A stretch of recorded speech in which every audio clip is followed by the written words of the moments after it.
ಆತ್ಮೀಯ ಸ್ನೇಹಿತರೆ, ಎಲ್ಲರಿಗೂ ಗೋಲ್ ಬೋರ್ಡ್ ನ್ಯೂಸ್ ಚಾನೆಲ್ಗೆ ಸ್ವಾಗತ. ಈ ಒಂದು ವಿಡಿಯೋದಲ್ಲಿ ಕ್ರೈಸ್ ಅಡಿಯಲ್ಲಿ ಕಾರ್ಯನಿರ್ವಹಿಸ್ತಾ ಇರುವಂತಹ ವಿವಿಧ ವಸತಿ ಶಾಲೆಗಳ ಮೊದಲನೇ ಸುತ್ತಿನ ಆಯ್ಕೆ ಪಟ್ಟಿ ಕಳೆದ 23ನೇ ತಾರೀಕು ಏನು ಪ್ರಕಟಣೆಯಾಗಿದೆ ಸ್ನೇಹಿತರೆ. ಈಗಾಗಲೇ ಮೊದಲನೇ ಸುತ್ತಿನ ಫಲಿತಾಂಶ ಪ್ರಕಟಣೆಯಾಗಿದೆ. ಮೊದಲನೇ ಸುತ್ತಿನಲ್ಲಿ ಆಯ್ಕೆಯಾಗಿರುವಂತಹ ವಿದ್ಯಾರ್ಥಿಗಳು ಪ್ರವೇಶ ಪಡಿಲಿಕ್ಕೆ ಕೊನೆಯ ದಿನಾಂಕವನ್ನು ಕೂಡ ಇದೇ ತಿಂಗಳು 30ನೇ ತಾರೀಕಿನ ಒಳಗಾಗಿ ತಾವು ಪ್ರವೇಶವನ್ನ ಪಡಿಬಹುದು.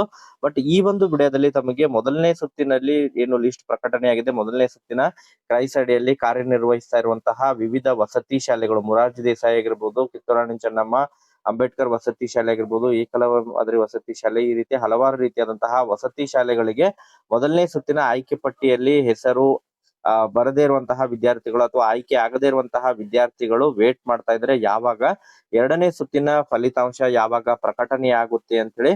ಸೊ ಅದಕ್ಕೆ ಸಂಬಂಧಪಟ್ಟಂತೆ ಈ ಒಂದು ವಿಡಿಯೋದಲ್ಲಿ ಎರಡನೇ ಸುತ್ತಿನ ಸೆಲೆಕ್ಷನ್ ಲಿಸ್ಟ್ ಅನ್ನ ಯಾವಾಗ ಪ್ರಕಟಣೆಯನ್ನ ಮಾಡ್ತಾರೆ ಅದ್ರ ಬಗ್ಗೆ ತಮಗೆ ಕಂಪ್ಲೀಟ್ ಆದಂತಹ ಇನ್ಫಾರ್ಮೇಶನ್ ಅನ್ನ ತಿಳಿಸ್ತಾ ಹೋಗ್ತೀನಿ ಸ್ನೇಹಿತರೆ. ಮತ್ತು ಮೊದಲನೇ ಸುತ್ತಿನ ಕಟ್ ಆಫ್ ಕೂಡ ಎಷ್ಟು ನಿಂತಿದೆ ಅದ್ರ ಬಗ್ಗೆನೂ ಕೂಡ ತಮಗೆ ಇನ್ಫಾರ್ಮೇಶನ್ ಅನ್ನ ತಿಳಿಸ್ತಾ ಹೋಗ್ತೀನಿ. ಎರಡನೇ ಸುತ್ತಿನಲ್ಲಿ ತಮ್ಮ ಮಗು ಆಯ್ಕೆ ಆಗ್ತಾನೋ ಇಲ್ಲೋ ಅದ್ರ ಬಗ್ಗೆನೂ ಕೂಡ ಕ್ಲಾರಿಫಿಕೇಶನ್ ಅನ್ನ ಕೊಡ್ತಾ ಹೋಗ್ತೀನಿ ಸ್ನೇಹಿತರೆ. ಪ್ರತಿಯೊಂದು ಕೆಟಗರಿ ವೈಸ್ ಕಟ್ ಆಫ್ ಎಷ್ಟು ನಿಂತಿದೆ ಅದ್ರ ಬಗ್ಗೆನೂ ಕೂಡ ಕ್ಲಾರಿಫಿಕೇಶನ್ ಅನ್ನ ತಿಳಿಸ್ತಾ ಹೋಗ್ತೀನಿ. ವಿಡಿಯೋ ಕೂಡ ತಮಗೆ ಸಹಾಯ ಆಗಲಿದೆ. ಸೊ ಆ ಕಾರಣಕ್ಕಾಗಿ ಪ್ರತಿಯೊಬ್ರು ಕೂಡ ತಾವು ಚಾನೆಲ್ ಅನ್ನ ಸಬ್ಸ್ಕ್ರೈಬ್ ಮಾಡ್ಕೊಂಡೇ ವಿಡಿಯೋನ ವೀಕ್ಷಣೆ ಮಾಡಿ. ಹಾಗಾದ್ರೆ ಬನ್ನಿ ಸ್ನೇಹಿತರೆ, ತಡ ಮಾಡದೆ ಈ ಒಂದು ವಿಡಿಯೋನ ಪ್ರಾರಂಭಿಸೋಣ. ಹೌದು ಸ್ನೇಹಿತರೆ, ಈಗಾಗಲೇ ಕ್ರೈಸ್ ಅಡಿಯಲ್ಲಿ ಕಾರ್ಯನಿರ್ವಹಿಸ್ತಾ ಇರುವಂತಹ ವಿವಿಧ ವಸತಿ ಶಾಲೆಗಳ ಮೊದಲನೇ ಸುತ್ತಿನ ಆಯ್ಕೆ ಪಟ್ಟಿಯನ್ನ ಈಗಾಗಲೇ ಫಸ್ಟ್ ರೌಂಡ್ ಸೆಲೆಕ್ಷನ್ ಲಿಸ್ಟ್ ಅನ್ನ ಏನು ಮೇ ತಿಂಗಳು 23ನೇ ತಾರೀಕು ರಿಲೀಸ್ ಮಾಡಿದ್ದಾರೆ ಸ್ನೇಹಿತರೆ. ಈಗಾಗಲೇ ಜಿಲ್ಲಾವಾರು ಕೂಡ ಪ್ರಕಟಣೆಯನ್ನ ಮಾಡಿದ್ದಾರೆ. ಮೊದಲು ಅದನ್ನ ತಾವು ಮೊದಲನೇ ಸುತ್ತಿನ ರಿಸಲ್ಟ್ ಅನ್ನ ಚೆಕ್ ಮಾಡ್ಕೋಬೇಕಂತ ಹೇಳಿದ್ರೆ ಇಲ್ಲಿ ತಾವು ಸ್ಕ್ರೀನ್ ಅಲ್ಲಿ ನೋಡ್ತಾ ಇರುವ ಹಾಗೆ ಪ್ರವೇಶದ ಮೇಲೆ ಕ್ಲಿಕ್ ಮಾಡಿ, ನಂತರ ಕರ್ನಾಟಕ ವಸತಿ ಶಿಕ್ಷಣ ಸಂಸ್ಥೆಗಳ ಸಂಘ ಇದ್ರ ಮೇಲೆ ಕ್ಲಿಕ್ ಮಾಡಿ ಸ್ನೇಹಿತರೆ. ಸೊ ತಾವಿಲ್ಲಿ ನೋಡ್ತಾ ಇರುವ ಹಾಗೆ ಡಿಸ್ಟಿಕ್ ವೈಸ್ ತಮ್ಮ ಬೇರೆ ಬೇರೆ ಡಿಸ್ಟಿಕ್ ಅನ್ನ ಲಿಸ್ಟ್ ಅನ್ನ ಪ್ರಕಟಣೆ ಮಾಡಿದ್ದಾರೆ. ಸೊ ಆ ಲಿಸ್ಟ್ ನಲ್ಲಿ ತಮ್ಮ ಮಗುವಿನ ಹೆಸರು ಇದೆಯೋ ಇಲ್ಲೋ ಎಂಬುದ್ರ ಬಗ್ಗೆ ಮಾಹಿತಿಯನ್ನ ಪಡ್ಕೋಬಹುದು.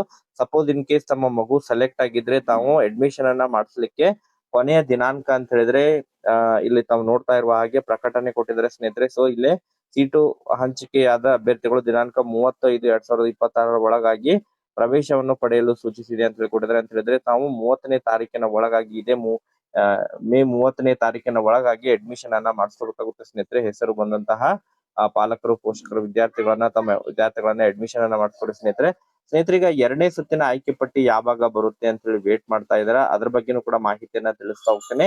ಅದರ ಜೊತೆಗೆ ಮೊದಲನೇ ಸುತ್ತಿನ ಕಟ್ ಆಫ್ ಬಗ್ಗೆನೂ ಕೂಡ ಮಾಹಿತಿಯನ್ನ ತಿಳಿಸ್ತಾ ಹೋಗ್ತೇನೆ ಸ್ನೇಹಿತರೆ. ಮೊದಲನೇ ಸುತ್ತಿನ ಕಟ್ ಆಫ್ ಬಗ್ಗೆ ಹೇಳ್ತಾ ಹೋದ್ರೆ, ಸೊ ಕ್ರೈಸ್ ಅಲ್ಲಿ ವಿಶೇಷವಾಗಿ 75% ರಿಸರ್ವೇಶನ್ ಅನ್ನ ಏನು SC/ST ಕೆಟಗರಿ ಹಿಂದುಳಿದ ವರ್ಗದ ವಿದ್ಯಾರ್ಥಿಗಳಿಗೆ ಅವಕಾಶವನ್ನ ನೀಡುವಂತಹ ಹಿನ್ನೆಲೆಯಲ್ಲಿ ಮ್ಯಾಕ್ಸಿಮಮ್ ಆಗಿ ಸೊ 40 ಮಟ 40% SC/ST 40% ಅಂಕಗಳು ಪಡೆದುಕೊಂಡಂತಹ ವಿದ್ಯಾರ್ಥಿಗಳು ಕೂಡ ಈಗಾಗಲೇ ಆಯ್ಕೆಯಾಗಿದ್ದಾರೆ ಸ್ನೇಹಿತರೆ. ಈ ಒಂದು ಧಾರವಾಡ ಡಿಸ್ಟ್ರಿಕ್ಟ್ ನ ಅನಾಲಿಸಿಸ್ ಕೂಡ ಮಾಡಿದಂತಹ ಸಂದರ್ಭದಲ್ಲಿ 35% ಅಂಕವನ್ನು ಕೂಡ ಪಡೆದಂತಹ ವಿದ್ಯಾರ್ಥಿ ಕೂಡ ಮೊದಲನೇ ಸುತ್ತಿನಲ್ಲೇ ಅಡ್ಮಿಷನ್ ಅನ್ನ ಪಡ್ಕೊಂಡಿದ್ದಾರೆ ಸ್ನೇಹಿತರೆ. But general category cut off ನೋಡ್ತಾ ಹೋದ್ರೆ ಸುಮಾರು ಒಂದು 75 ಅಬೋವ್ ಇದೆ ಸ್ನೇಹಿತರೆ. 75 ಟು ನಿಯರೆಸ್ಟ್ 80 ಇದೆ. ಸೊ ಅದ್ರ ಜೊತೆಗೆ 3A 3B ಕೆಟಗರಿ ನೋಡ್ತಾ ಹೋದ್ರೆ ಅದು ಕೂಡ ಮ್ಯಾಕ್ಸಿಮಮ್ ಆಗಿ ಅಬೋವ್ 75 76 ಇದೆ ಸ್ನೇಹಿತರೆ. ಸೊ ಈಗ ಎರಡನೇ ಸುತ್ತಿನಲ್ಲಿ ಕಟ್ ಆಫ್ ಕೂಡ ಡಿಕ್ರೀಸ್ ಆಗಲಿದೆ ಸ್ನೇಹಿತರೆ. ಮ್ಯಾಕ್ಸಿಮಮ್ ಆಗಿ ಎರಡನೇ ಸುತ್ತಿನಲ್ಲಿ, ಯಾಕಂತ ಹೇಳಿದ್ರೆ ಮೊದಲನೇ ಸುತ್ತಿನಲ್ಲಿ ಬಹಳಷ್ಟು ಅಡ್ಮಿಷನ್ ಗಳು ಆಗದೇ ಇದ್ರೆ ಅದನ್ನ ಮತ್ತೆ ಎರಡನೇ ಸುತ್ತಿನಲ್ಲಿ ಅದನ್ನ ಪ್ರಕಟಣೆಯನ್ನ ಮಾಡ್ತಾರೆ. ಸೊ ಅಲ್ಲಿ ತಮಗೆ ಚಾನ್ಸಸ್ ಗಳು ಹೆಚ್ಚಿರ್ತಾವ ಸ್ನೇಹಿತರೆ. ಅಂಕಗಳು ಆಧಾರದ ಮೇಲೆ ಮ್ಯಾಕ್ಸಿಮಮ್ ಆಗಿ ಜನರಲ್ ಕ್ಯಾಟಗರಿ ಇಟ್ರೆ ಅಪ್ ಟು 60 ಮಟನು ಕೂಡ ಎರಡನೇ ಸುತ್ತಿನಲ್ಲಿ ಆಯ್ಕೆ ಆಗ್ಬಹುದು ಸ್ನೇಹಿತರೆ.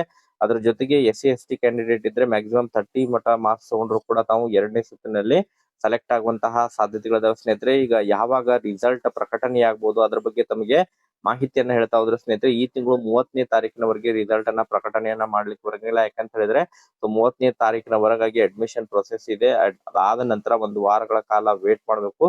ನಂತರ ತಮಗೆ ಮ್ಯಾಕ್ಸಿಮಮ್ ಆಗಿ ಜೂನ್ ಒಂದು ವಾರ ಕಂಪ್ಲೀಟ್ ಆಗಿ ಮ್ಯಾಕ್ಸಿಮಮ್ ಆಗಿ ಜೂನ್ 10ನೇ ತಾರೀಕಿಗೆ ಎರಡನೇ ಸುತ್ತಿನ ಪ್ರಕಟಣೆ ಅಥವಾ ಜೂನ್ 6 ಅಥವಾ 7ನೇ ತಾರೀಕಿಗೆ ಪ್ರಕಟಣೆ ಆಗಲಿದೆ ಸ್ನೇಹಿತರೆ. ಯಾಕಂತ ಹೇಳಿದ್ರೆ ಒಂದು ಸುತ್ತನ್ನ ಪ್ರಕಟಣೆ ಮಾಡಿದ್ರೆ ಮ್ಯಾಕ್ಸಿಮಮ್ ಆಗಿ ಒಂದು ವಾರಗಳ ನಂತರ ಮತ್ತೊಂದು ಸುತ್ತನ್ನ ಪ್ರಕಟಣೆ ಮಾಡ್ತಾರೆ. ಜೂನ್ 5 ಅಥವಾ 6ನೇ ತಾರೀಕಿನ ನಂತರ ಎರಡನೇ ಸುತ್ತಿನ ಪ್ರಕಟಣೆ ಆಗಲಿದೆ ಸ್ನೇಹಿತರೆ.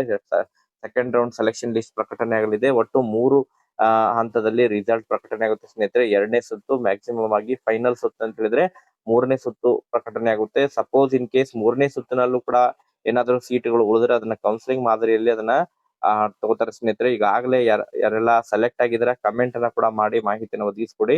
ಸೊ ಎಷ್ಟು ಅಂಕಕ್ಕೆ ಸೆಲೆಕ್ಟ್ ಆಗಿದೆ ಅದನ್ನು ಕೂಡ ಇನ್ಫಾರ್ಮೇಶನ್ ಅನ್ನ ತಿಳಿಸ್ಕೊಡಿ. ಸಪೋಸ್ ಯಾರೆಲ್ಲ ಸೆಲೆಕ್ಟ್ ಆಗಿಲ್ಲ ಕಮೆಂಟ್ ಅನ್ನ ಮಾಡಿ ಕೂಡ ಮಾಹಿತಿಯನ್ನ ಒದಗಿಸ್ಕೊಡಿ ಸ್ನೇಹಿತರೆ. ಮತ್ತೆ ಇದ್ರ ಬಗ್ಗೆ ಅಪ್ಡೇಟ್ಗಳು ಲಭ್ಯವಾದ್ರೆ ತಮಗೆ ಇನ್ಫಾರ್ಮೇಶನ್ ತಿಳಿಸ್ಕೊಡ್ತೇನೆ. Okay, thank you for watching this video.